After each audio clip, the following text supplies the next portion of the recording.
Guterres, Secretary General of the United Nations, distinguished head of state and government, ministers, excellencies, distinguished delegates, dear friends on civil society. At the outset, I would like to extend a warm welcome to all of you. I'm truly delighted to see the energy and engagement in this hall today.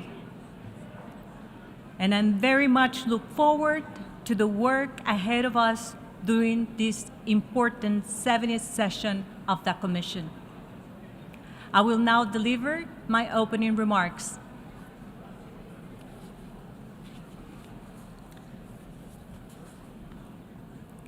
Excellencies, distinguished delegates, esteemed stakeholders, and honored guests, it is my privilege to welcome you to the 70th session of the Commission on the Status of Women. I'm proud and inspired to see the General Assembly Hall filled to the brim with such a vibrant and passionate constituency. Your engagement is what drives this commission.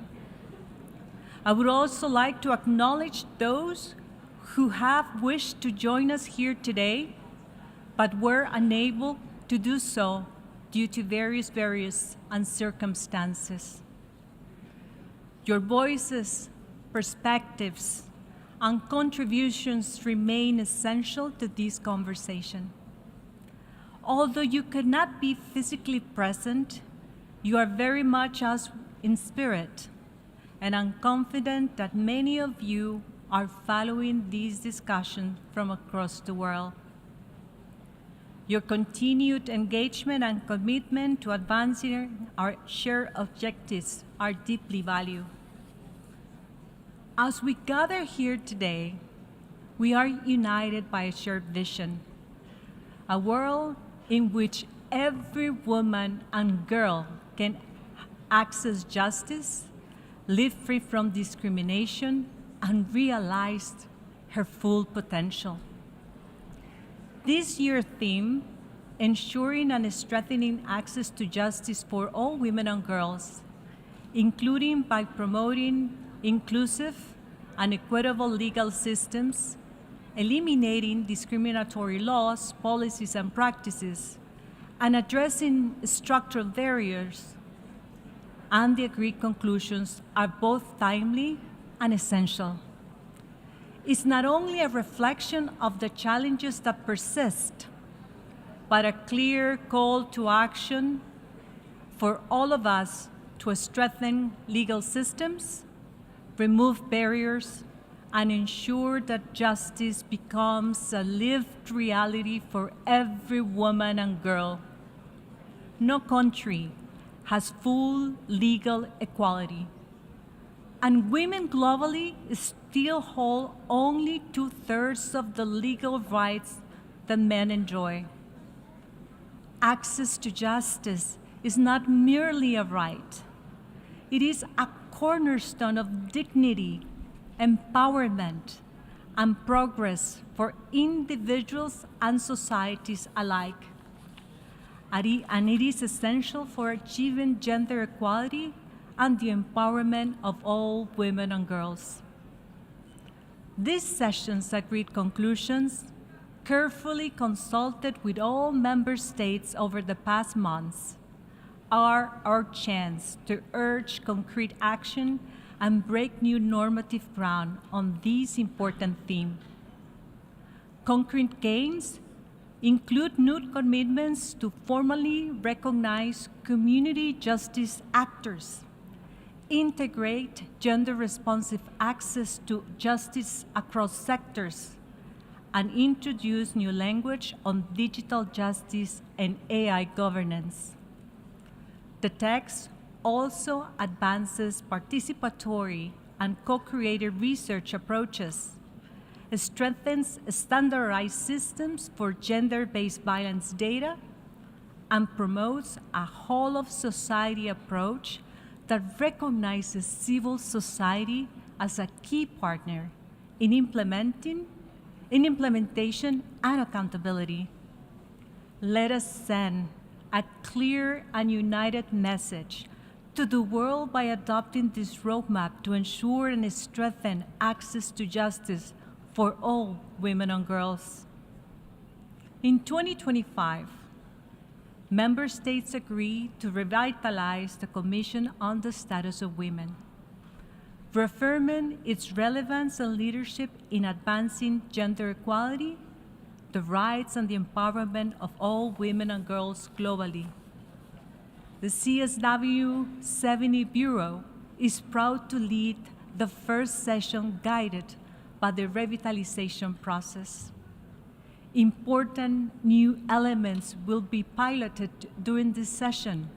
In particular, the Ministerial Roundtable dedicated to the session's focus area on achieving gender equality and the empowerment of older women, which will take place on Wednesday, 11th March, and the high-level meeting on violence against women and girls, which will take place on Thursday, 12th March.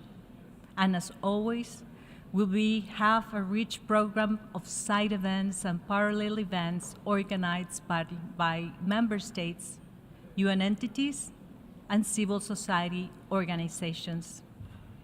Excellencies, colleagues, my dear friends, at a time when the world is facing multiple crises, and as important discussions continue on the reform and restructuring of the United Nations, Costa Rica and I personally are deeply proud to have had the honor of chairing this commission, and to once again help build a broad consensus in advancing gender equality and the rights and empowerment of women and girls. The path has never been easy for women and girls, and this moment is no exception. Yet your presence here today sends a powerful message that our collective resolve remains strong, that progress will not be reversed, and that the Commission on the Status of Women continues to be a vital platform for advancing equality, justice, and dignity for women and girls everywhere. The time to honor that commitment is now. We owe it to the trailblazers who chartered the path for us and to those who shall follow in our steps. To our mothers, grandmothers, daughters, and sisters, let us therefore leave this room with renewed determination to turn our commitments into action and to ensure that the promises we make here translate into real change in the lives of women and girls around the world. I thank you.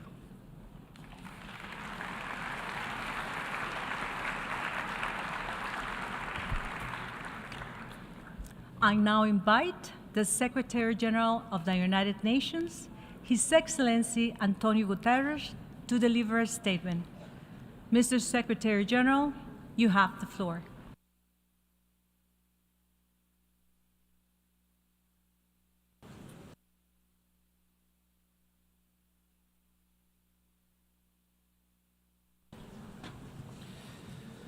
Madam Chair, Excellencies, distinguished guests, dear friends, I am so pleased to be in a room full of leaders who refuse to accept inequality as inevitable. For 70 years, the Commission on the Status of Women has been a meeting ground of frontline defenders, a wellspring of conviction, passion, and energy, and a global platform for truth-telling. So let me begin with an often unspoken but age-old truth. We still live in a male-dominated world and a male-dominated culture. Gender equality is, and always has been, a question of power. Not a single step forward for women's rights has ever been given. It has been won. won by generations of women and girls, advocates and activists, community leaders, and justice seekers. Won by you. And so before anything else, I want to say thank you. Thank you for being the conscience and catalyst for a better world, for women, for girls, and for all of humanity. Excellencies, dear friends, this year's theme cuts to the heart of the struggle for equality, access to justice. Here we are, well into the 21st century, yet justice remains a distant dream for millions upon millions of women and girls. Discriminatory laws persist. Patriarchal norms endure. Around the globe, women hold only 64% of the legal rights enjoyed by men. This gap is structural, not accidental, and it limits opportunity across societies. We are a world strained by conflict, climate chaos, widening inequalities, and technological upheaval. And in this turbulent world, the pushback on women's rights is in overdrive. Let's be clear. Backlash is what entrenched power does when it feels its grip loosening. And the evidence is all around us. Hard-won legal protections are being eroded. Women human rights defenders are under attack. Sexual and reproductive health and rights are being undermined. At the same time, at the moment when the Middle East and other parts of the world are engulfed in conflict, we know that women and children are bearing the brunt of violence and displacement. The number of women and girls living within 50 kilometers of a deadly conflict is at its highest in decades.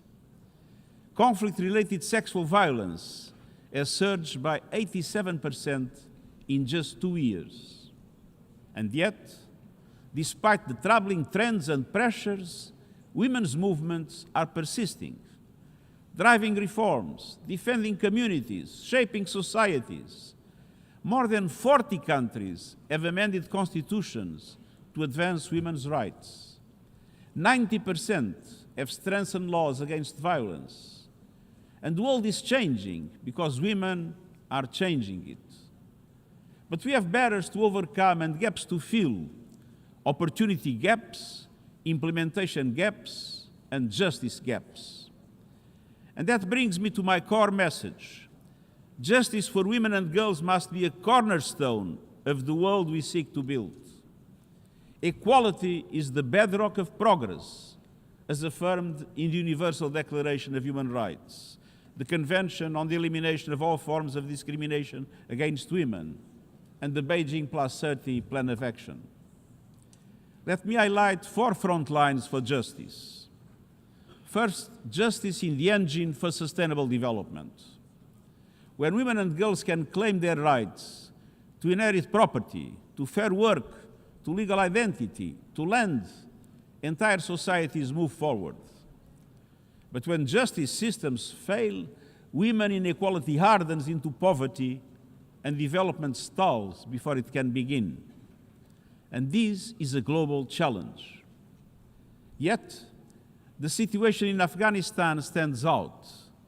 Women are being systematically erased from public life and now even prevented from entering UN compounds. This is injustice in practice, undermining development today and closing off the future for all Afghans. Achieving the Sustainable Development Goals means achieving equal access to justice for everyone, everywhere. Second, justice in the foundation of peace and security. When women participate meaningfully in peace processes and transitional justice, agreements last longer and societies heal more deeply. But the world continues to fall short. Inclusion is proclaimed, yet women are absent from negotiating tables. Protection is pledged, yet sexual violence persists with impunity. Leadership is invoked, yet women peace builders are underfunded, under threat, and under-recognized. In conflict zones, the absence of justice becomes another form of violence. Impunity fuels brutality, and survivors remain unheard, communities fracture, and cycles of abuse deepen. Ensuring access to justice, even in the midst of crises, is essential to breaking those cycles. Third, justice is the guardian of human rights and human dignity. When a woman's testimony is dismissed, when a girl is denied her day in court, when laws discriminate or police fail to act, human rights erode for everyone. And justice also means confronting the epidemic of violence against women and girls in all its forms. Domestic abuse, trafficking, sexual violence in conflict, and the harassment that limits women's freedom every single day. These crimes permeate every level of societies.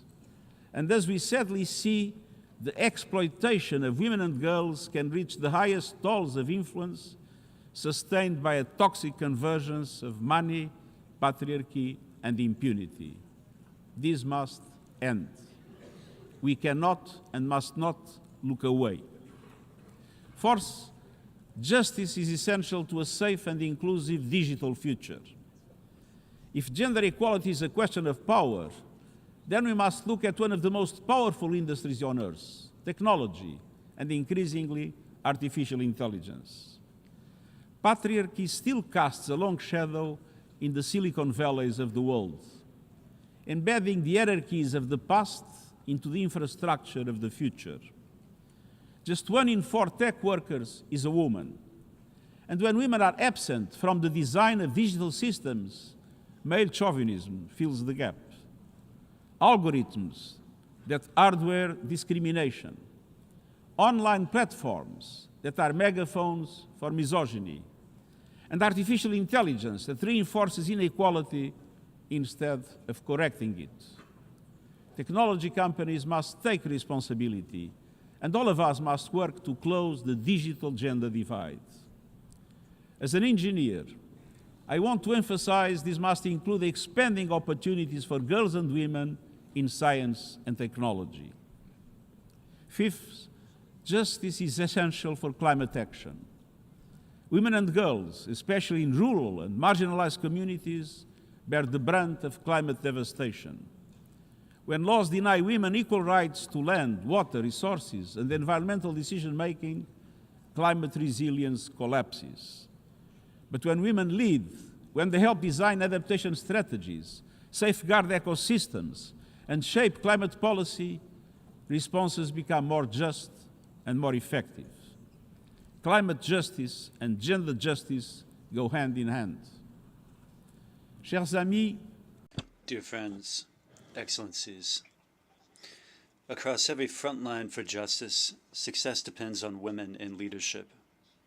From my first day in office, I made gender parity a priority.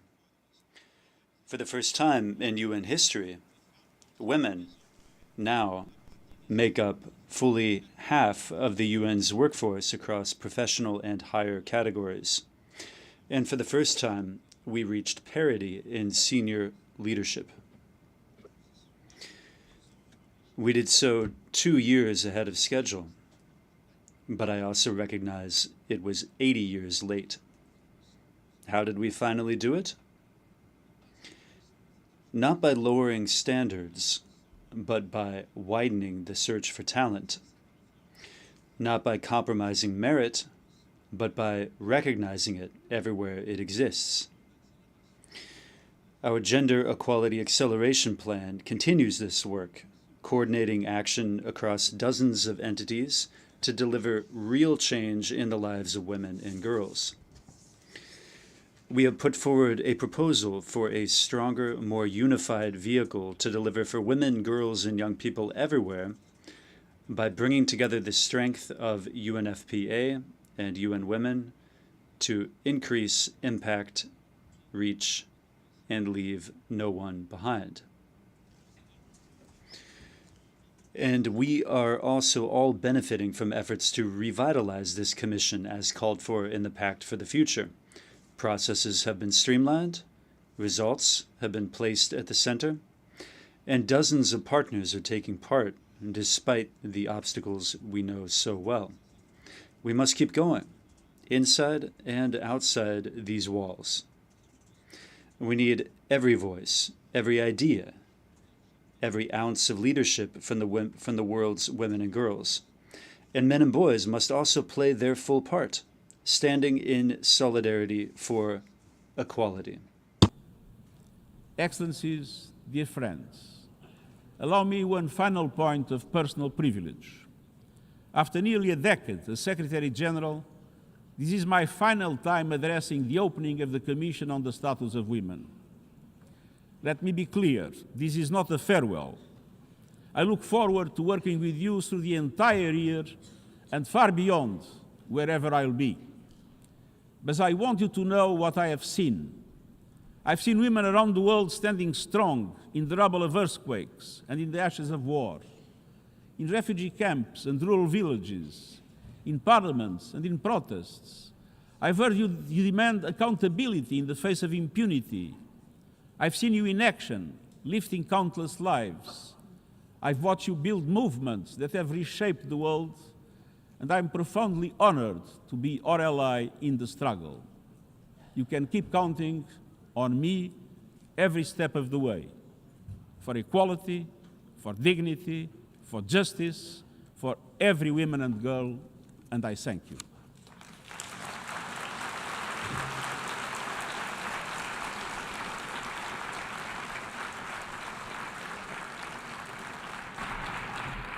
I thank the Secretary General. I now invite the President of the Economic and Social Council, His Excellency Lok Tapa, to deliver a statement.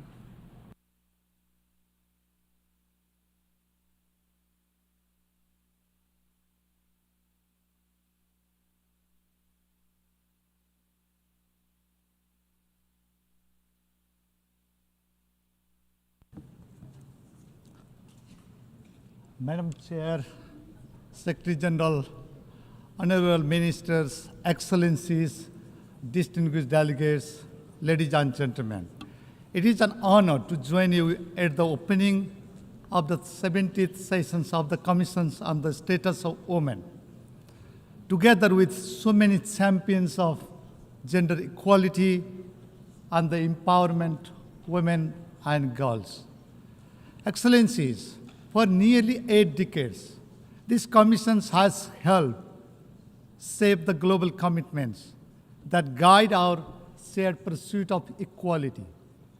From the Beijing Declaration and Platform of Action to the gender-responsive implementations of the 2030 Agenda for Sustainable Development. 8. Today we must confront a difficult truth. Progress towards gender equality remains far too slow.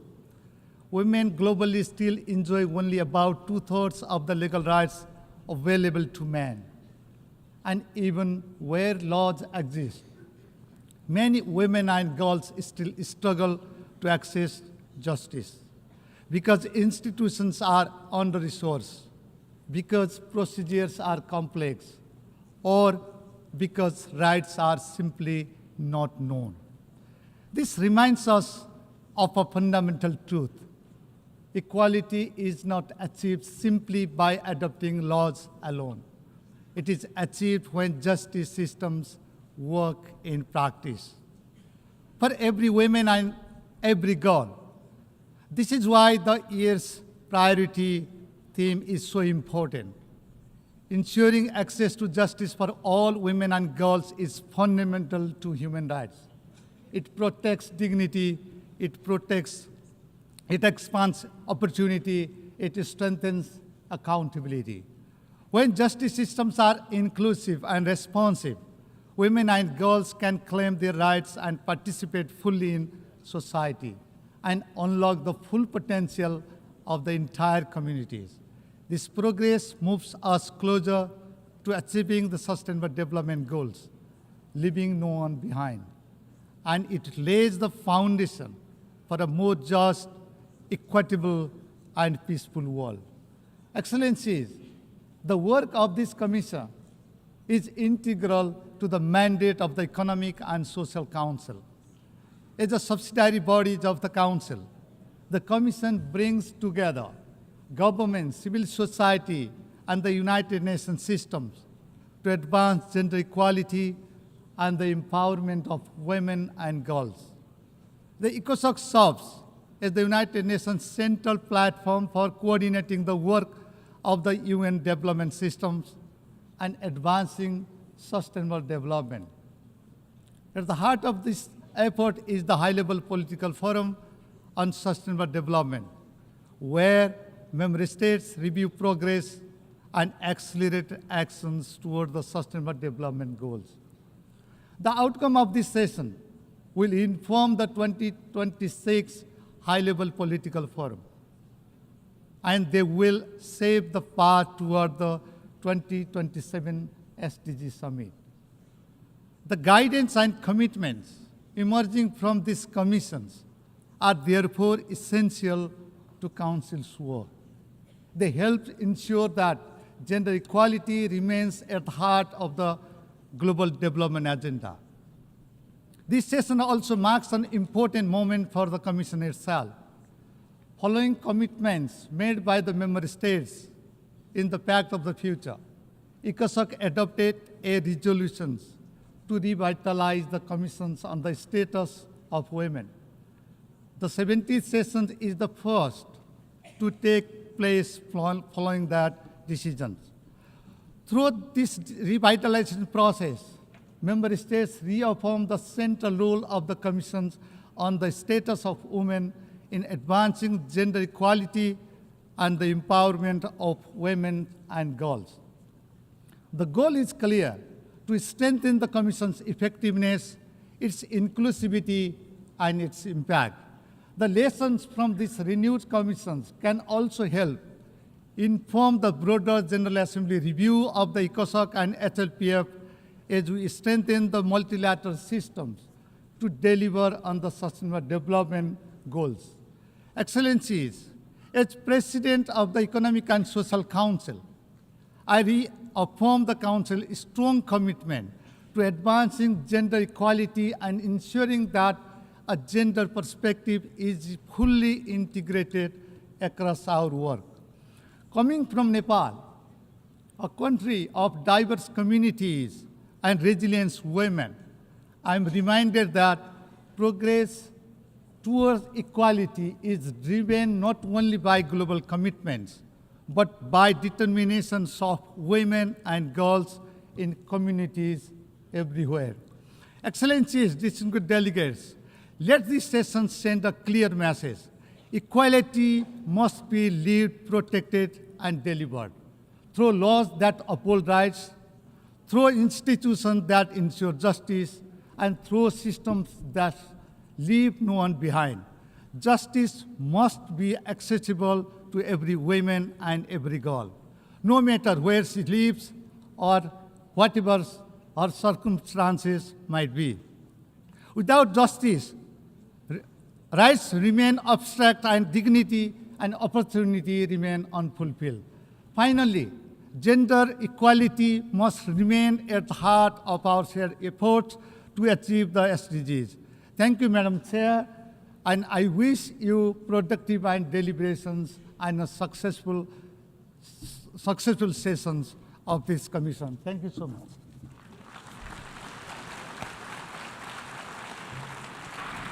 I thank the President of the Economic and Social Council. I now invite the President of the General Assembly, Her Excellency Annalena Baerbock, to deliver a statement.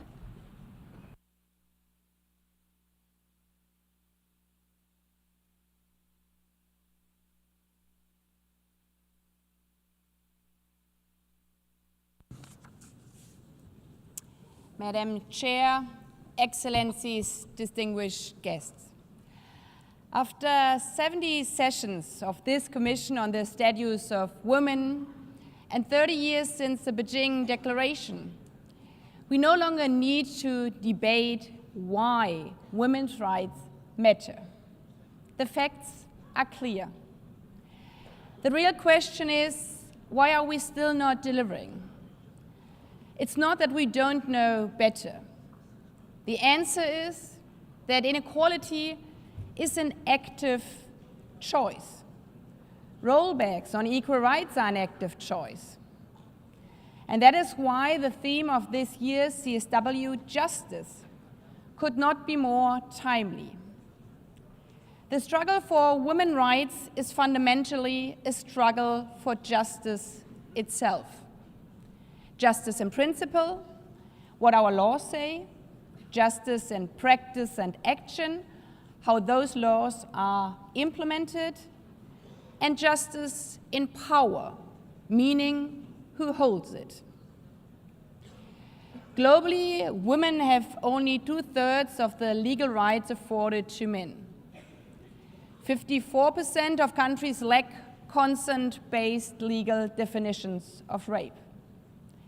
72% allow child's, so de facto girls' marriage.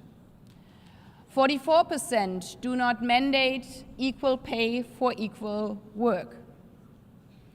These are not oversights, but deliberate choices. Choices that violate the UN Charter, the Universal Declaration of Human Rights, and 70 years of commitments made in this Commission. The most extreme example is in Afghanistan, as we have heard so clearly again this morning. There, women are not only erased from public life, they are literally prisoners in their own homes. So we have to be clear. Any normalization with this, what some call gender apartheid regime, would be also an active choice to tolerate the most severe women's rights violations. Yet, the opposite is also true, and it lies in your hands every day to take an active choice to speak up and to advance equality. Over the past decades, more than 40 countries have amended their constitutions to advance women's rights. For example, closing legal loopholes that allow child marriage or defining femicide as a crime punishable by life imprisonment. Progress is not impossible. It is a political choice. It is active leadership. It is justice in practice. Which brings me to my second point: laws on paper are not enough. Most starkly, despite increasing legislation, still 1/3 of all women worldwide have endured physical or sexual violence. And technology is accelerating abuse. An estimated 96% of deepfake videos online are non-consensual sexual content portraying especially women. This is again no coincidence. These systems are set up to silence, humiliate, and control women. Again, this is about power. So the decisions we make about regulating these technologies are active political choices to break this power which is used to silence and humiliate women or not. Inaction is a choice to not protect women, but action is also a choice. And I'm proud that here at the United Nations, we, you, the member states, took this active choice for protecting women by establishing a new scientific panel on AI governance, also with equal representation of women. Because justice in practice will never be delivered without justice in power. My third point. Representation shapes priorities, interpretation of law, and outcomes. If we do not address the fact that 3/4 of parliamentarians worldwide are men and 103 countries have never had a female head of state, then we will hardly deliver on justice in principles or justice in practice. This reality also applies to this institution. Madam Chair has been the first female chair of the first committee. I'm only the 5th female president of the General Assembly. And currently, less than 1/3 of permanent representatives are women. And in 80 years, a woman has never been Secretary General. Again, this is an active choice.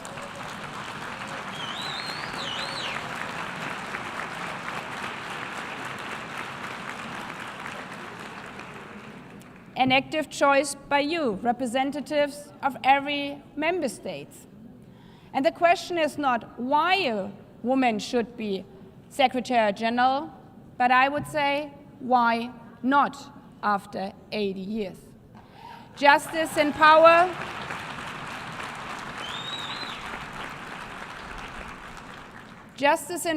also requires confronting those that abuse their power and the systems that allow it to persist. And here we cannot ignore the millions of files now disclosed for the whole world to see, so staying silent would mean complicity. Because no power and no money in the world makes the systematic abuse of women, a system of sexual slavery and child abuse, just a pile of files or a lesser crime.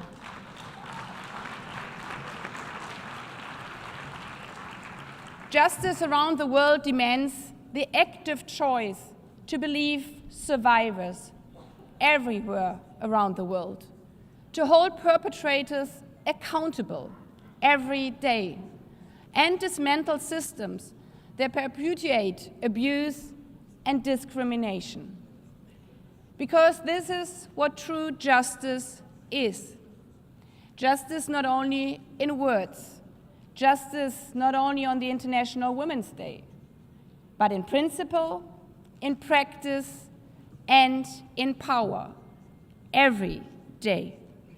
And in this regard, I would like to encourage you, especially today, right after the International Women's Day and the opening of CSW 70, to join hands and take an active choice, an active decision to support women and girls all around the world with the final outcome and the agreed conclusions of this CSW 70, because women and girls are watching you, they are watching us. I thank you.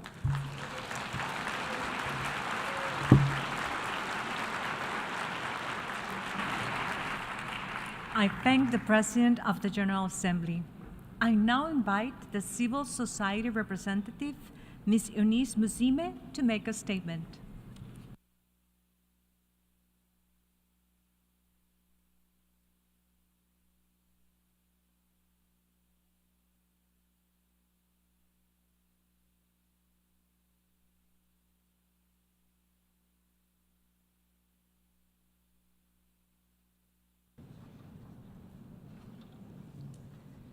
Your Excellencies, distinguished delegates, sisters and brothers, it gives me great honor to speak at this auspicious occasion at the opening of the CSW.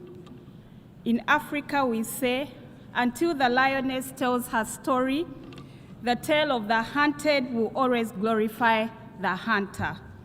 Today, as global citizens and their organizations, we are here to tell our story and to demand that justice be written in our names, not erased from our lives. I speak with the voices of the world's citizens from villages and cities, from conflict zones and classrooms, from ancestral lands and digital spaces.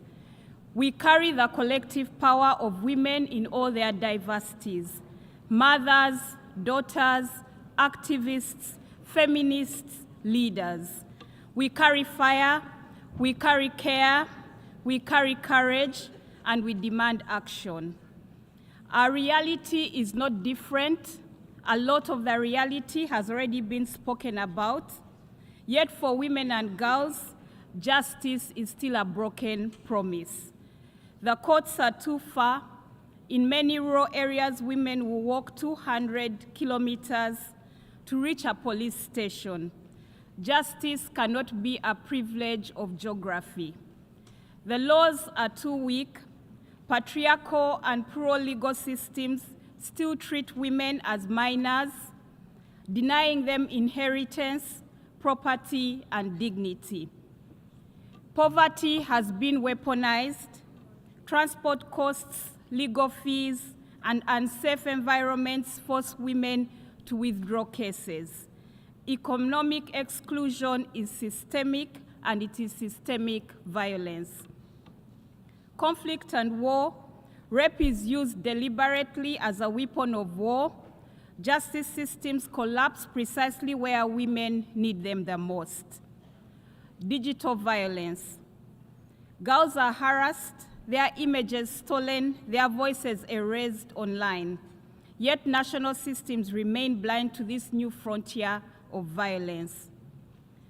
Backlash. Anti-gender ideologies, shrinking civic space, and criminalization of women human rights defenders are surging. The fire of women's resistance is being targeted, but it will not be extinguished.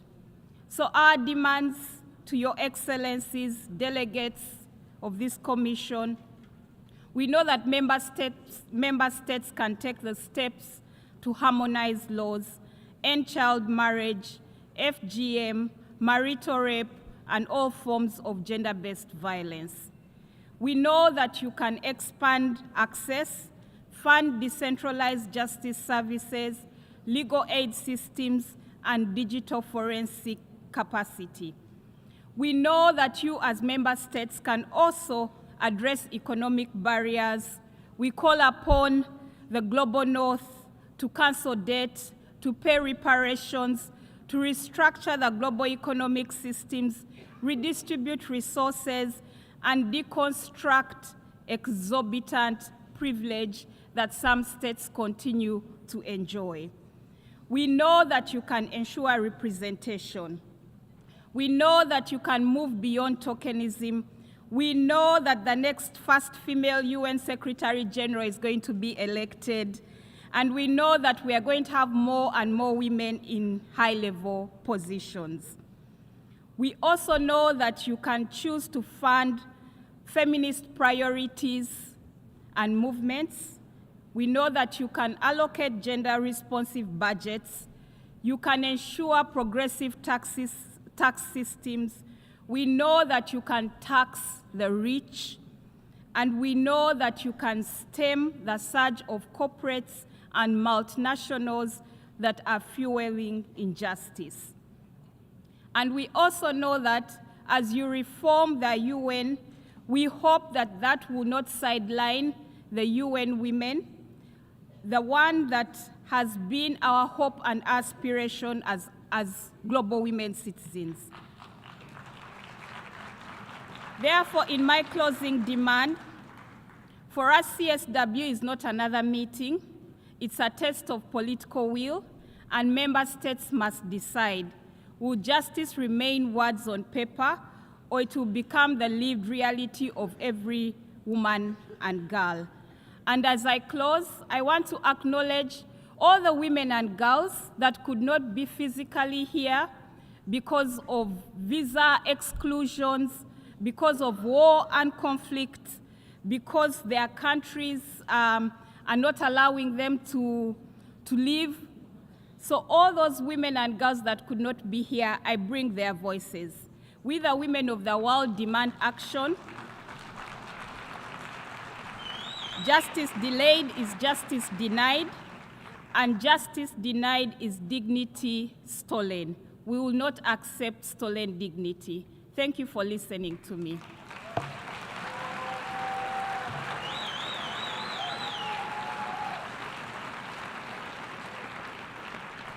I thank the representative of civil society. I now invite the youth representative, Ms. Ludwika Fuentes, to deliver a statement.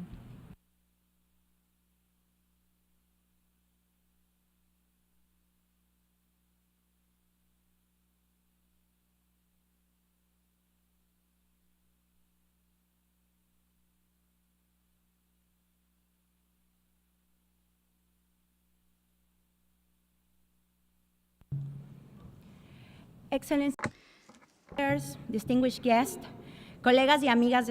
Colleagues and friends from civil society. My name is Luisa Fuentes. I'm a lawyer and a survivor of gender-based violence in academia. Throughout my academic life, I've faced political persecution, threats against my integrity, and sexual harassment, all protected by institutional prestige. Complaints or filing complaints was practically impossible because in my country, Ecuador, as in most of Latin America, this kind of violence is not codified into law. Although 1 out of every 3 women has experienced it, this should not happen. Global rhetoric affirms that we have a right to education, but who takes care of us when we go to school? Who can say how many women have had to leave school or university due to violence? For instance, who explains to the mothers of the Iranian girls that were assassinated at school that they're not coming back home, or girls who were raped in Peru? Who takes care of their lives? No one. Because no one wants to admit that naming rights is insufficient when there are no mechanisms to safeguard them. All of our rights have been acquired over the bodies of our dead. We've had to prove with blood that violence is real in order to be heard, and this is an unequivocal piece of evidence that our legal systems are obsolete. The law has never been neutral. It was built throughout centuries at tables where women did not have a seat, and today they use debates that question whether we are telling the truth when we file reports or whether we should have autonomy over our own bodies. Nevertheless, barriers to access justice do not just exist in the law, but in the lack of legal institutions in rural communities, in the criminalization of poverty, in the lack of language justice, the elitism of information. In many parts of the world, justice is a faraway notion, but in Latin America it is also dangerous. Speaking out can mean facing networks of political, economic, or criminal power.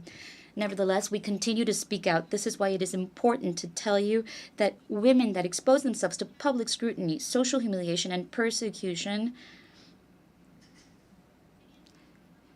do so each time they speak out against violence. So our legal systems should just simply believe us. That would be a good starting point. I know that this is a complex moment to talk about justice with a gender perspective. This is why we need your bravery to be on the right side of history, a history where trans women do not have to fight against legal systems to have the right to their own identity, where deaf women have interpreters, and where the deaths of indigenous women defending their territory do not go unpunished. Ladies and gentlemen, leaders of the world, do not allow for your legacy to be legislating for the most powerful, colonizing the bodies of women and silencing their lives, helping hide those who have twisted the rule of law in their favor. For us, young women, we have inherited the struggle of our grandmothers, and we are committed to putting a stop to this for the next generation. But it has been 70 years since the first session of the Committee on the Status of Women, and we are those that put our bodies on the line, on the street, in order to avoid a rollback of our rights. That is why I am saying that the rights of women cannot be conquered over the lives of other women, especially at a moment where the reduction of civic space, persecution of activists, and the dismantling of institutions is a clear force. It's clear proof that we are being erased. Our legal system should be capable of recognizing and overcoming the biases of a patriarchal society. We should have permanent and mandatory training for police, judges, and lawyers when it comes to gender perspective. We need safe shelters, psychological support, free legal assistance for victims of violence, legal data with gender perspective, and effective participation at national and international negotiating tables. Women's organizations are a transformative factor to reduce gender-based violence, and this is why flexible financing is important, and we must staunchly support community organizations led by young people. This is not the time to be tepid. There is no space for political positions that are not radically in favor of justice, gender-based justice. We must tell it like it is. Girls are not mothers. Abortion is a public health issue.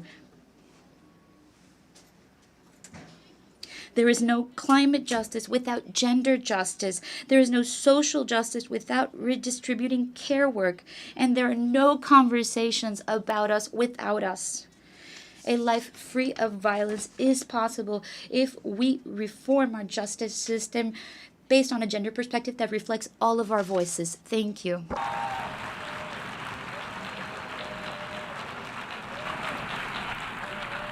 I thank the youth representative. At this juncture, the Secretary General has to take his leave for other commitments. On behalf of the Commission, I would like to thank the Secretary General for being with us this morning. Thank you.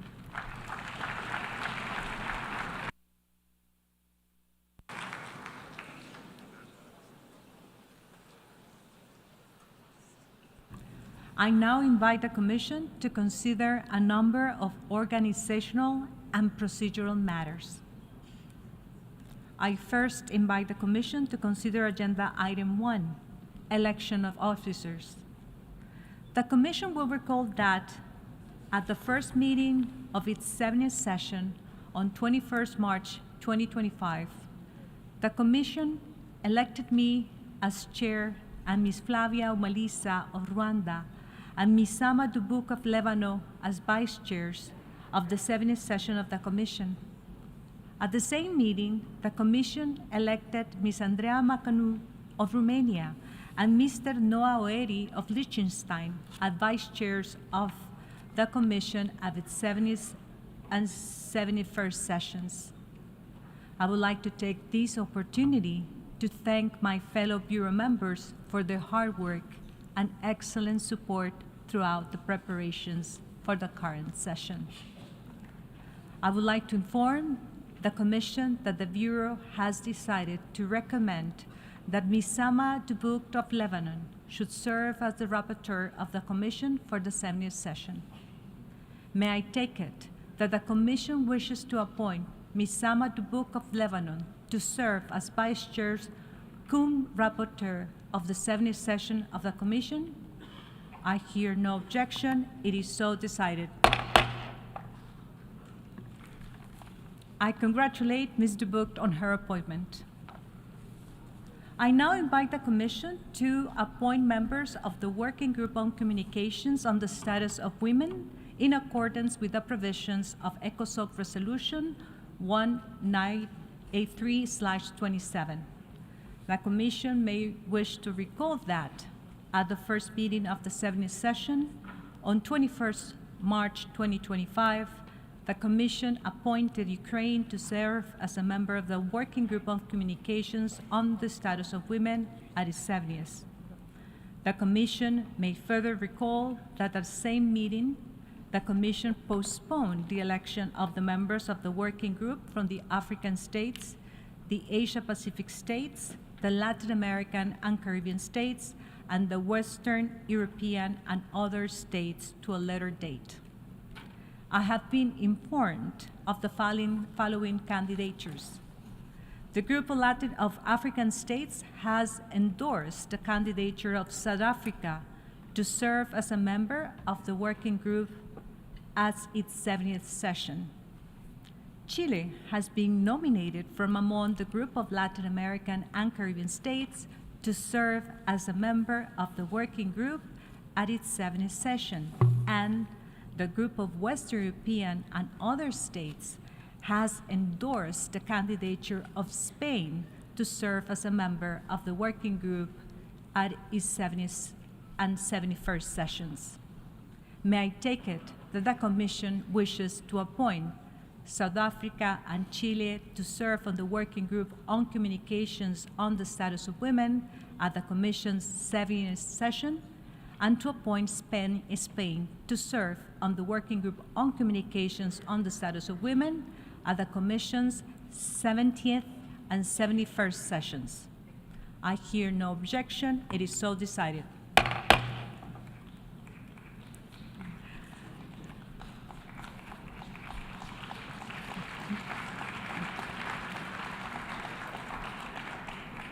The Commission will postpone the election of the members of the Working Group on Communication at its 70th session from among the Group of Asia-Pacific states. I now invite the Commission to turn its attention to Agenda Item 1, Adoption of the Agenda and Other Organizational Matters. The Commission will first consider its provisional agenda for the session as contained in document E/CN6/2026/1. The provisional agenda and documentation for the 70th session were approved by the Economic and Social Council in its decision 2025/311. Are there any comments on the provisional agenda? May I take it that the Commission wishes to adopt the provisional agenda as contained in document E/CN6/2026/1? I hear no objection. It is so decided. I now invite the Commission to turn to its proposed organization of work as contained in document E/CN6/2026/1, Addendum 1. In line with ECOSOC Resolution 2022/4, and following the decision by the Bureau, I would like to propose the following time limits for statements in the general discussion. Statements on behalf of groups shall not exceed 6 minutes. Statements by individual delegations should not exceed 4 minutes. And statements by intergovernmental organizations, entities of the United Nations system, and non-governmental organizations shall not exceed 3 minutes.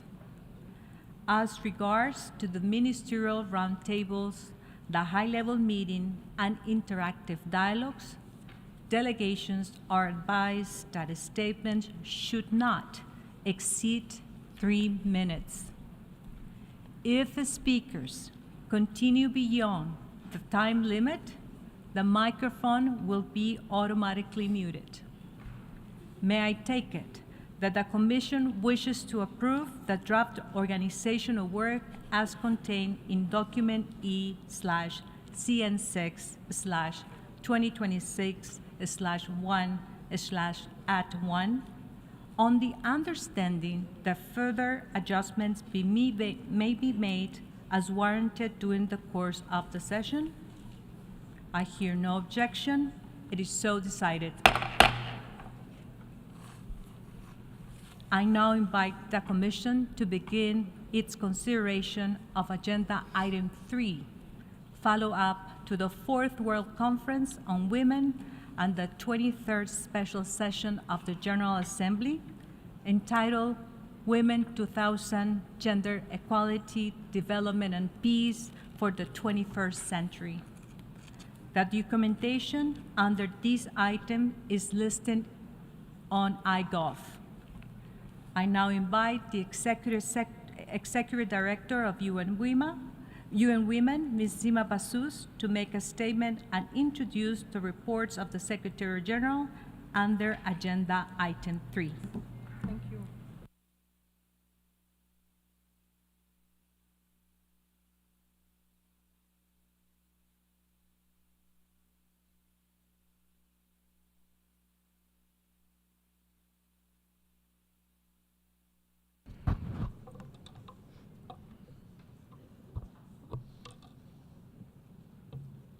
Your Excellencies, Antonio Gutierrez, Secretary General, Your Excellency Annalena Baerbock, President of the General Assembly, Your Excellency Ambassador Bahadur Thapa, President of ECOSOC, Your Excellency Chair of the 70th Commission on the Status of Women, Ambassador Maritza Chan Valverde, Excellencies, distinguished guests, delegates, civil society representatives, feminists, dear friends.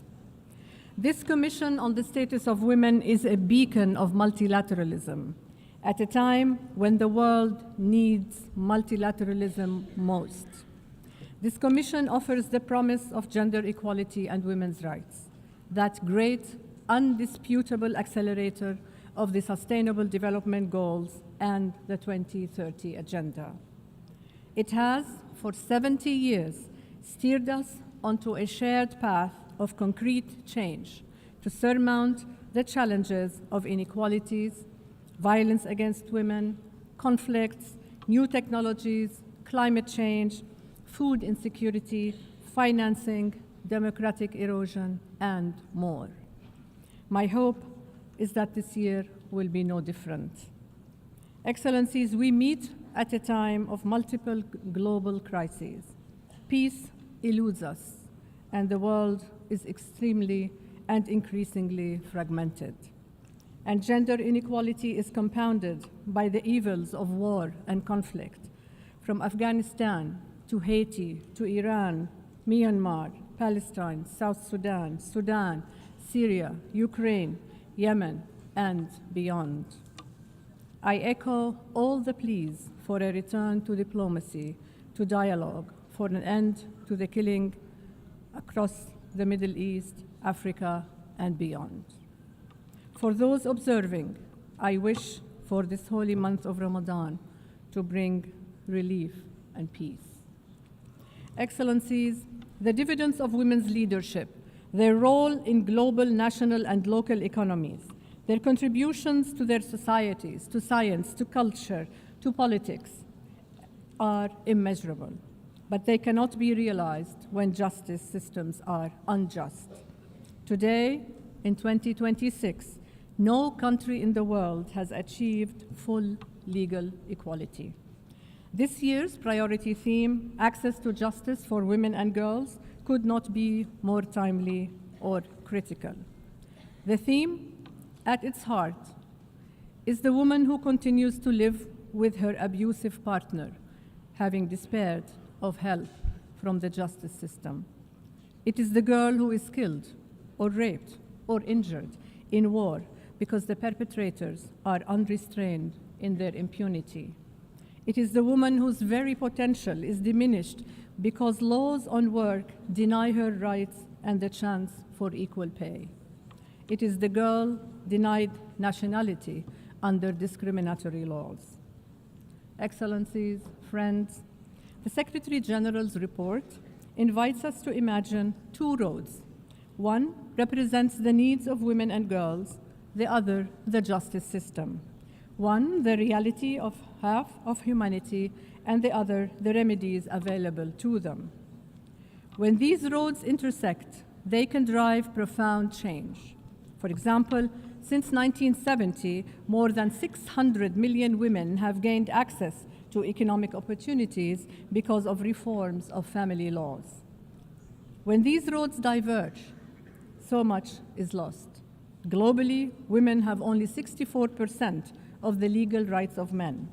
No country, not one, has achieved, as I mentioned, full legal equality. In fact, it may take us 286 years to eliminate and close legal protection gaps for women and girls. In nearly 70% of surveyed countries, women face greater barriers to justice than men, barriers often rooted in their everyday realities: cost, distance, mistrust in justice institutions.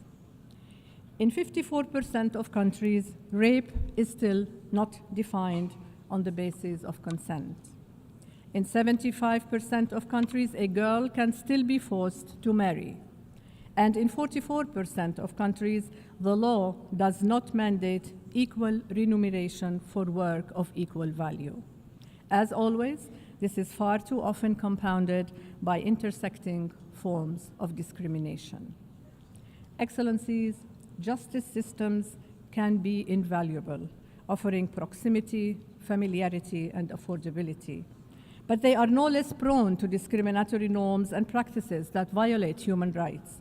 Like the formal justice system, they too can serve as either pathways or fences to justice.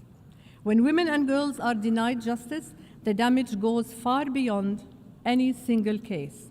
It impacts the very fabric of our societies and good governance. Public trust erodes, institutions lose legitimacy, and the rule of law itself is weakened. A justice system that fails half the population cannot claim to uphold justice at all. The justice women and girls deserve, that is theirs by right, cannot wait. We must collectively pursue it, here at the United Nations, in our national laws and policies, in your courtrooms and traditional justice mechanisms. In doing so, we must engage all of society, including men and boys and young people, to contribute to our collective effort for equality. That is why, at the CSW, UN Women calls for 5 concrete, clear, undeniable deliverables that we believe offer a way forward, based on the Secretary General's report. First, justice systems that are fair, functional, funded, and coherent, which both live up to and underpin a culture of human rights in line with international human rights standards. Second, justice services that are gender responsive, survivor centered, and designed to meet the needs of women and girls, that are well funded and accessible, and that work. Third, justice for all through legal aid that is available for free, always, everywhere, and for everyone.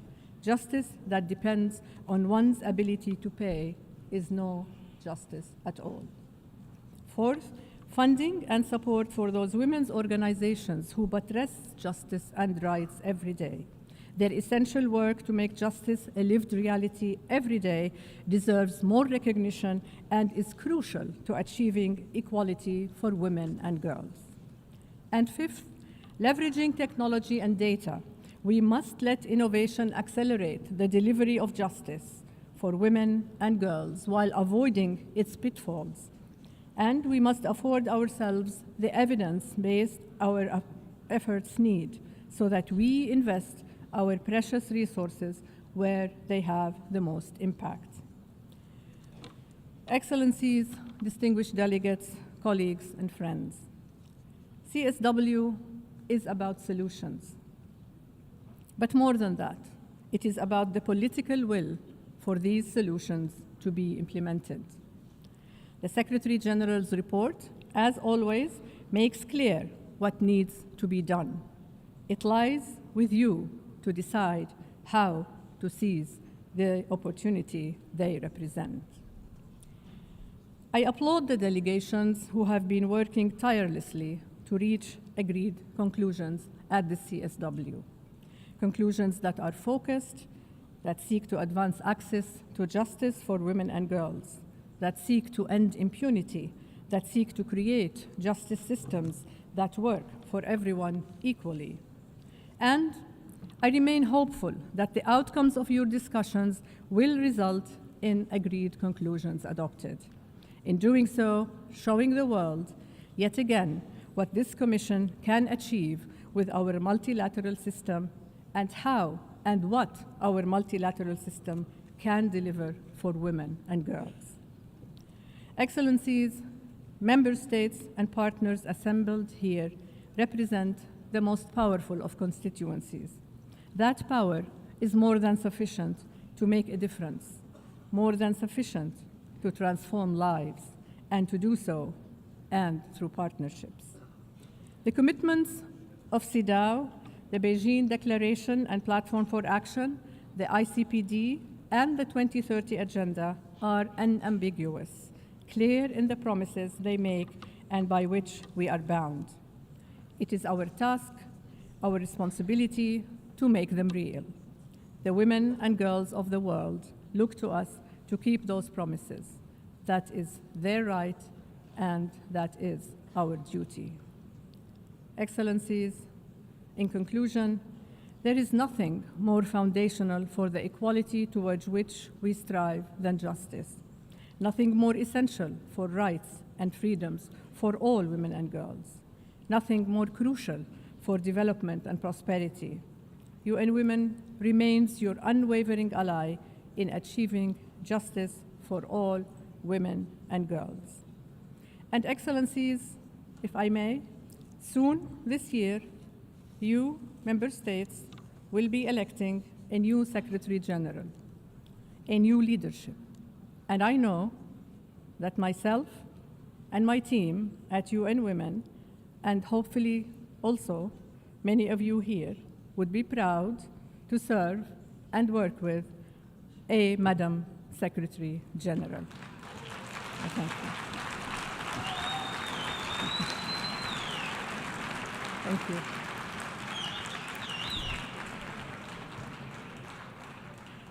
I thank the Executive Director of UN Women. I now invite the Chair of the Committee on the Elimination of All Forms of Discrimination Against Women, CEDAW, Ms. Nalia Haidar, to introduce the report of the committee.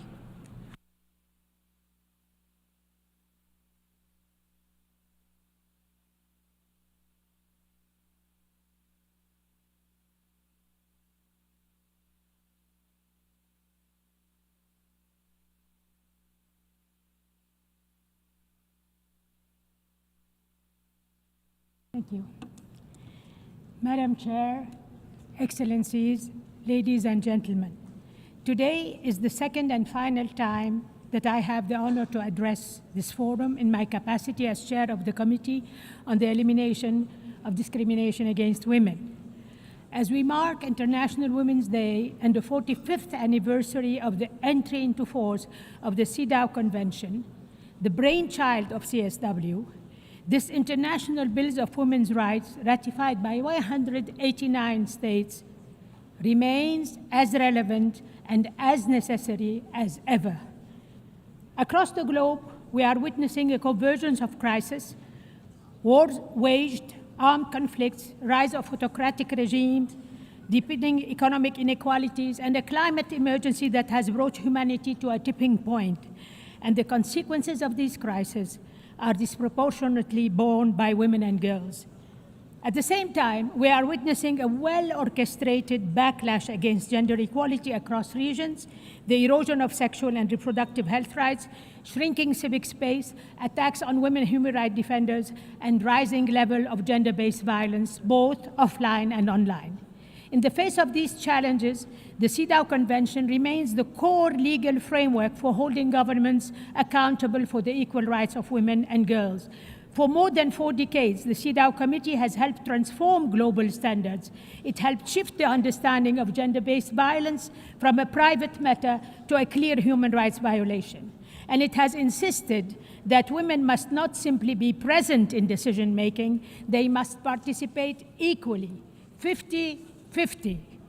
But today, the committee itself faces unprecedented constraints. Last year, almost 1/3 of our meeting time was lost due to the liquidity crisis. State party reviews were canceled, fewer individual complaints could be examined, and fewer inquiries could be conducted. And yet, despite these constraints, the committee has continued its work with determination.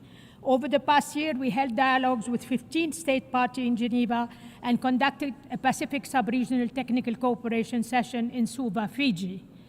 Under the optional protocol, the committee also examined individual complaints, and in 6 cases, we found violations of the convention, including failures to prevent a femicide, failures to provide reparation for sexual violence against a girl with disability, and the forcible returns of victims of gender-based violence to third states.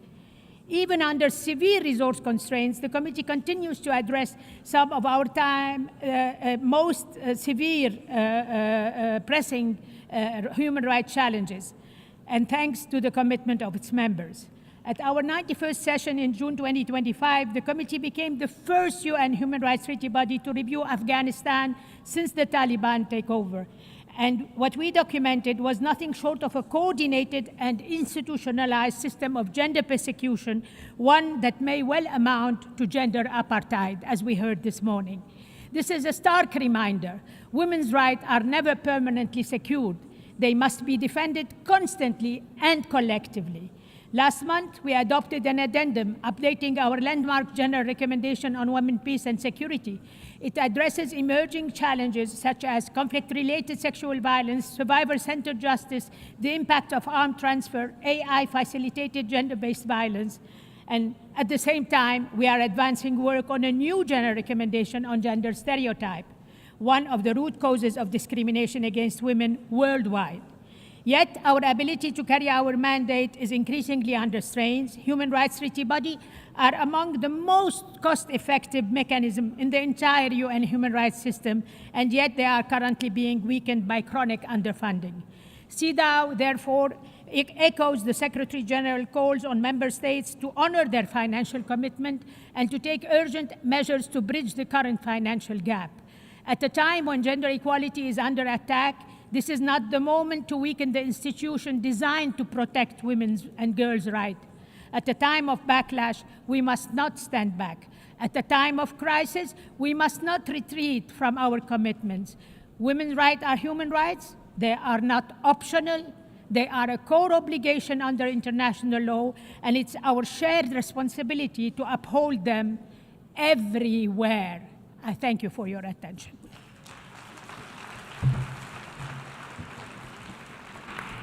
I thank the chair of SEDAW. I now invite the chair of the Working Group on Discrimination Against Women and Girls, Ms. Claudia Flores, to make a statement.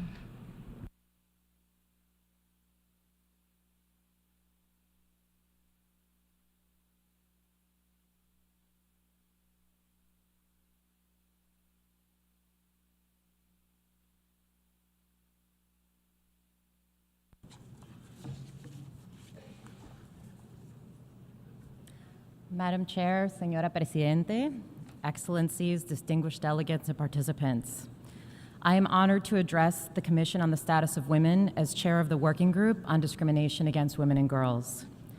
Madam Chair, today we are entrusted with setting the tone for dialogue between member states, civil society, and the United Nations on the state of human rights of women and girls during the 70th session. This commission has long served as a forum where the international community takes stock of progress and confronts the challenges that remain. At a time of profound global uncertainty, women and girls across the world are looking to the international community for leadership and meaningful partnership. Yet we know that what we declare in this room is only the first step. The true measure of our commitments is whether they lead to tangible improvements and to lives of human dignity for women and girls. Across regions, the Working Group increasingly hears a shared concern from our civil society partners: frustration. Frustration not only with the continued lack of implementation of agreed commitments, but also with the persistent gap between what many have termed feminist expectations and our actual institutional offerings. This observation has been sobering for us, but we also know that we have the knowledge, the tools, and the experience needed to move forward. The task before us is to translate that knowledge into action. And we also know what works: laws grounded in substantive gender equality, policies that transform harmful norms and stereotypes, adequate resources for programs and services, and strong monitoring to ensure effective implementation. All of this together with the meaningful participation of women and girls. Around the world, women and girls are already shaping this change through leadership, resilience, and innovation in their communities, in institutions, and across our global community. Our task is to ensure that everywhere they have the power, resources, and opportunities to lead and collaborate in building societies grounded in human dignity for all. This work also requires the engagement of men and boys as partners in advancing equality and transforming the norms and structures that sustain discrimination.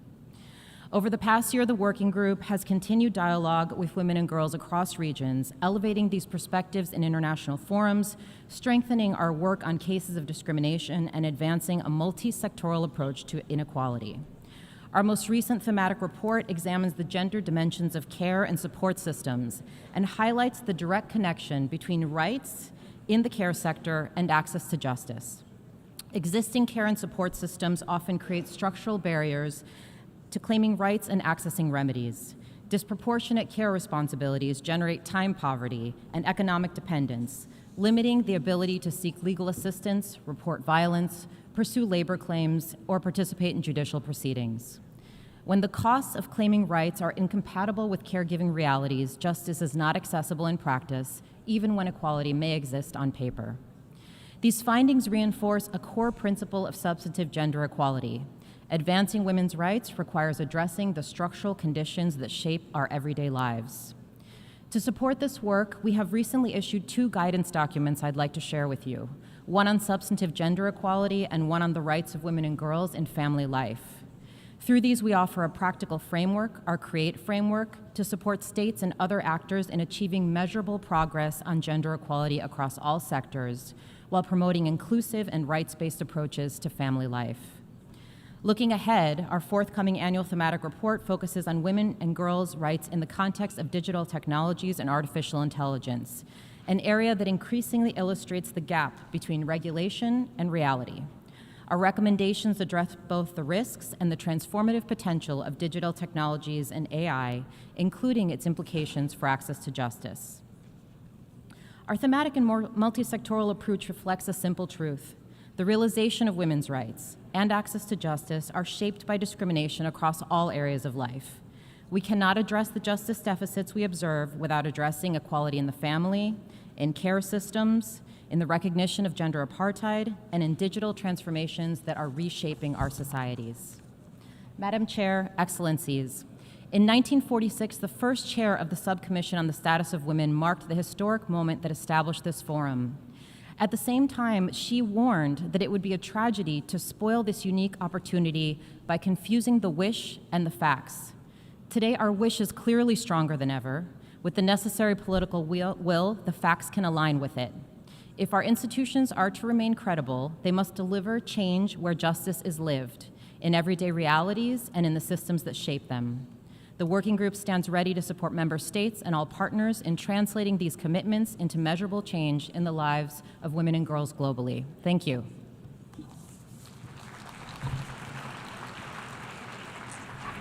I thank the chair of the Working Group on Discrimination Against Women and Girls. I now invite the Special Rapporteur on Violence Against Women and Girls, its causes and consequences, Ms. Reem Al-Salem, to make a statement.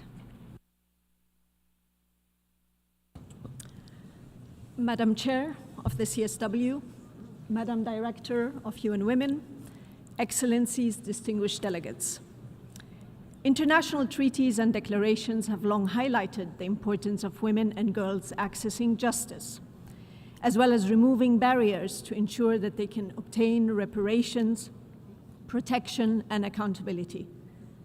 Thanks to the advocacy of feminists, civil society, and victims' organizations themselves, the world has recognized the pivotal role that the effective access to justice plays in advancing sex and gender equality, ensuring non-repetition of crimes, and ultimately leading to fairer and more just societies. And while important advances have been made, the ability of women and girls to access effective justice is facing an existential crisis that we can no longer ignore. Two recent developments particularly stand out for me. First, the realization that we gained that the measures we have taken to ensure justice are grossly insufficient. I would say this has become particularly clear following the partial release of the information on the atrocities committed by the Epstein criminal enterprise. These concern the most shocking, heinous crimes that we have ever seen being committed against women and children, particularly girls. They have been committed across the globe for decades, all this while flaunting nauseating levels of impunity. These crimes may amount to crimes against humanity, and the failure of many governments to still initiate investigations into crimes for which they have jurisdiction is but one example of our collective failure to achieve justice. I dwell on this because this is just the tip of the iceberg of a wider, systematic, and disturbing trend. Second, the respect for international humanitarian law and the laws of armed conflict has sustained a damaging blow, and with it, specific protections that these laws grant civilians, particularly also women and girls. They have been eroded. There's also an increasing and alarming weaponization of sexual reproductive violence and the use of slavery and other forms of violence against women and girls as tools of war, as tools of subjugation and control, and at times as tools of genocide, as we have seen in Palestine, Sudan, Myanmar, and Afghanistan. Yes, in Afghanistan, because women and girls are intentionally being destroyed as a group for being female, it amounts to genocide. Women and girls are also amongst the first to be killed in illegal acts of aggression, as we have seen recently on Iran and long-standing attacks on Lebanon. All courts, including international ones, have the necessary tools and concepts to adopt a more sex and gender-specific lens to the crimes targeting women and girls, such as, for example, the concept the codified concept of gender persecution. These tools, however, remain grossly underutilized. Both factors I have just mentioned have one thing in common. They tell a story of absolute alarming levels of impunity and sky-high barriers to obtaining accountability, thereby cementing the message to half of society that their lives, dignity, safety, and security do not matter. I would also argue that an integral part of justice is how we remember these and past atrocities. You see, re-victimization also happens when victims are denied the opportunity to tell their stories, when processes for truth-telling and memorialization are abandoned and deprioritized, as we have seen in some parts of the world. Considering the above, I urge us, not to conduct deliberations at this year's session in a shroud of business as usual. On the contrary, we must continue to listen to the siren in the background that reminds us about the epidemic of violence against women and girls. And I close by leaving you with 3 thoughts to consider. First, given our collective concern to avoid regression in standards and rights that have been hard-won, we must also recognize that the dilution of agreed-on language and terminology that erase women, girls, and female-specific needs in law and in practice is a form of regression. Since you cannot protect what you cannot define, you cannot, by extension, advocate for the rights of a group you cannot define, including to have it access effective justice.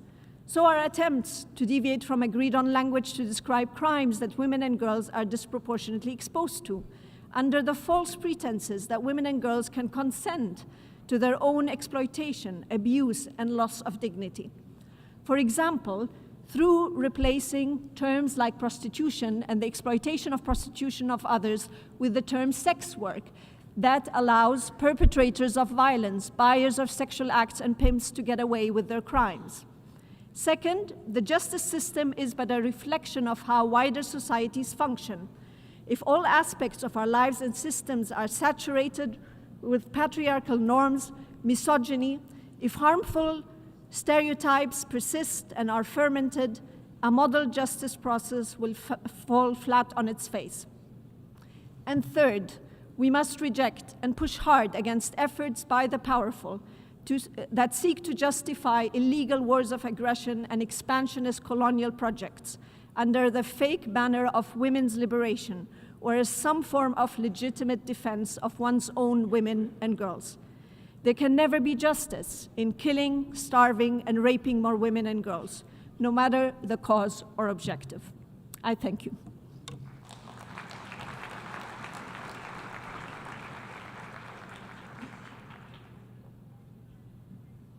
I thank the Special Rapporteur on Violence Against Women and Girls, its causes and consequences.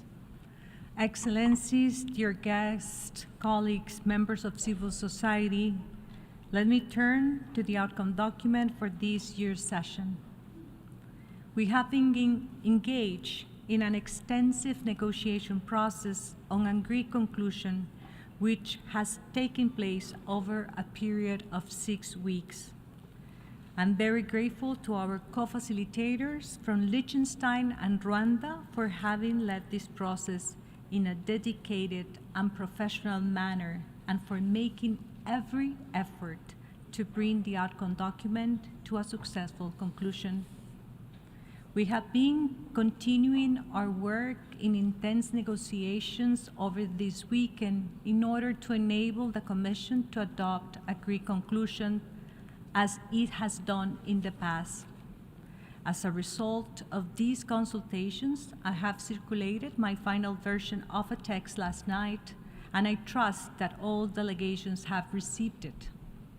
This text is thus the result of weeks of a collective effort, and not only the membership of this Commission, but in fact of the United Nations as a whole. And I have presented it to you as a text that I firmly believe to be the best possible basis for the Commission on Status of Women to agree on an outcome for this session. The text you have received is strong on substance, more focused and concise than outcomes that we have adopted together in past years, and as faithful to the topic to the session, access to justice for women and girls, as you have allowed it to be. I'm very grateful for the very strong and positive engagement the membership has shown, including over the weekend, and for the collective spirit to work towards an agreed outcome. And I'm confident that we can take this outcome over the line together later in the day, as we have engaged in some final consultations. In light of the communications I have received, I'm asking for the support from each and every one of you so we can adopt our document in the afternoon at meeting at 3 p.m. I invite ministers to be here at 3 p.m. when we consider the draft agreed conclusions. Many thanks. I now invite the Commission to begin the general discussion under Agenda Item 3, follow-up to the 4th World Conference on Women and to the 23rd Special Session of the General Assembly entitled Women 2000, Gender Equality, Development and Peace for the 21st Century. Before giving the floor to the first speaker of the list, I would like to remind delegations that the list of speakers is closed. I would also like to remind speakers to kindly respect the agreed time limits of 6 minutes for delegations speaking on behalf of groups and 4 minutes for delegations speaking in their national capacity. As previously announced, the microphone will be automatically muted when the allotted time has elapsed. Delegations are invited to follow the live list of speakers in the e-speakers module of the e-delegate portal, which is also accessible on iGov. I thank you for your cooperation and understanding. I kindly request that statements be delivered at a normal speed to ensure proper interpretation. Longer versions of statements may be sent for posting to e-statements@un.org.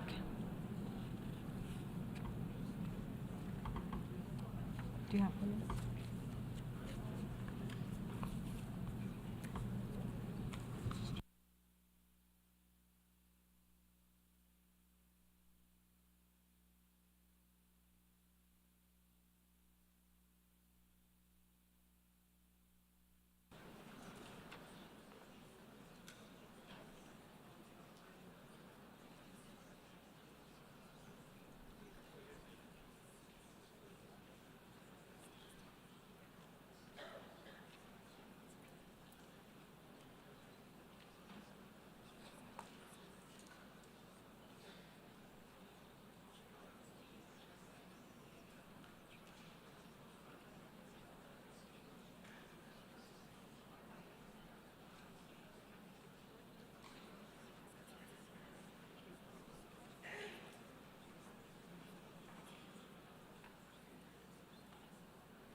I now invite His Excellency Ferdinand R. Marcos Jr., President of the Republic of the Philippines.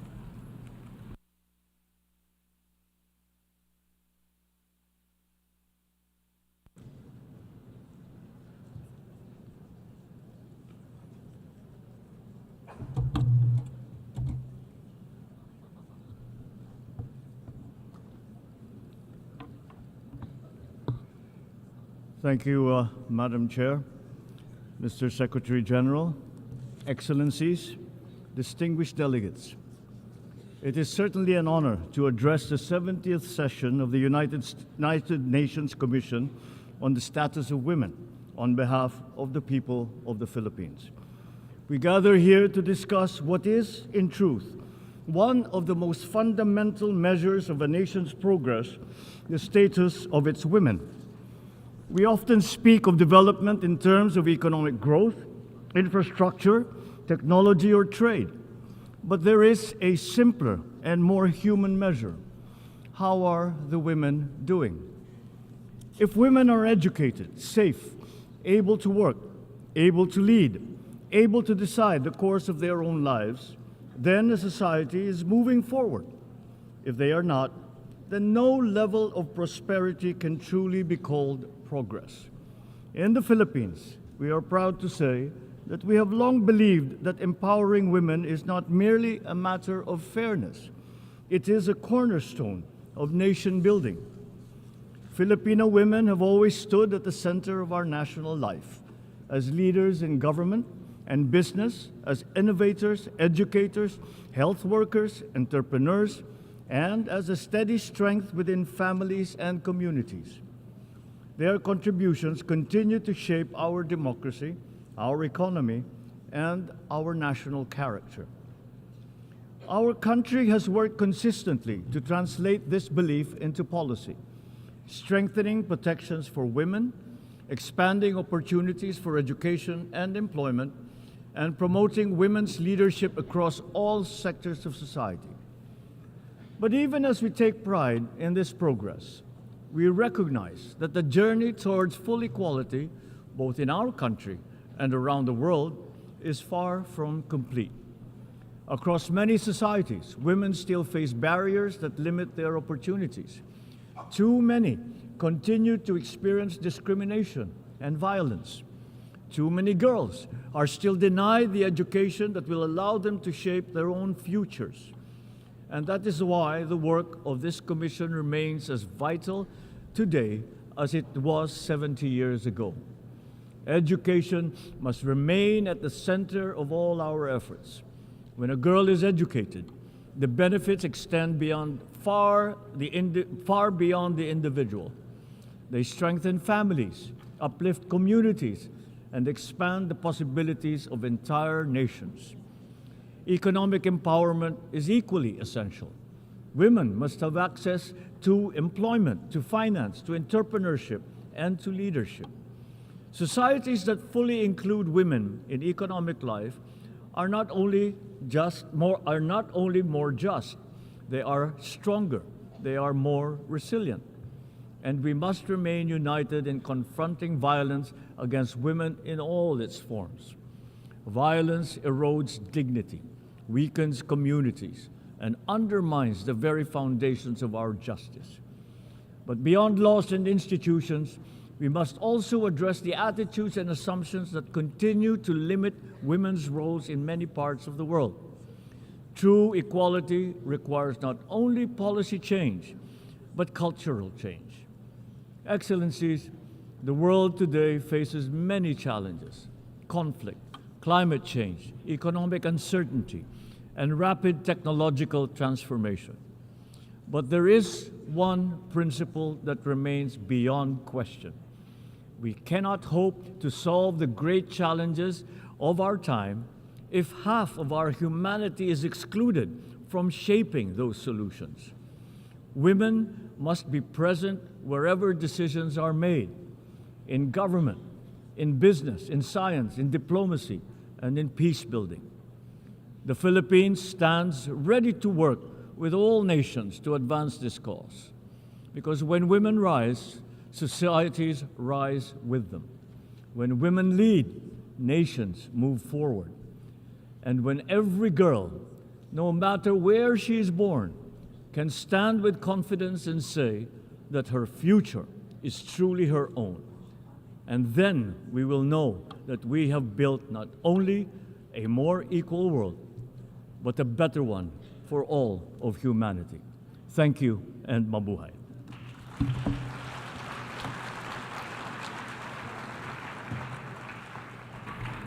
I thank the President of the Philippines. Tengo el honor de dar la palabra. I now have the honor of giving the floor to Mr. Karin Larissa Herrera Aguilar, Vice President of Guatemala.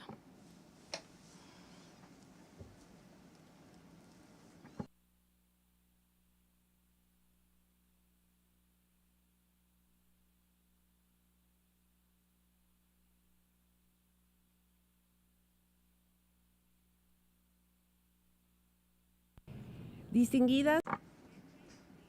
Distinguished President, distinguished delegations, the voices of Guatemalan women have raised undeniable truths pushing towards an equal future. However, access to justice continues to be applied unequally, particularly for Indigenous women and girls. Limited access to adequate legal and judicial resources leaves violence unpunished and perpetuates grave violations of the human rights of women and girls. The Zepurzarko case led us to recognize that sexual and domestic slavery and violence are crimes against humanity against women. Cognizant of the need to recognize the dignity, voice, and freedom of women, the government is working to guarantee the full exercise of their rights and to prevent future abuses. One example of this is the work towards parity in the cabinet and women's economic empowerment. In addition, we have a protocol to address cases of sexual abuse that provides for administrative sanctions in the public sector for those committing these abhorrent acts. The Women in Science initiative is essential for the Vice Presidency. We promote STEM careers and we have opened 110 science clubs nationwide. The National Plan and the UNIVET helped in 2 years at least 1.5 million people. We've also established an interinstitutional commission against sexual violence. We've carried out studies against sexual attackers. We are strengthening our data and improving prevention strategies in rural and urban areas. In response to sexual exploitation online, we've enabled our digital mode and our Olivet advisory chat to report and provide information on this violence that is affecting women, children and adolescents. Decree 3/2025 seeks to protect girls and adolescents from trafficking in detention centres and to punish those carrying that out. We believe that access to justice is fundamental and non-negotiable for every woman. Every word, every statement, and every action taken in this commission keeps alive the hope for equality and justice. Thank you.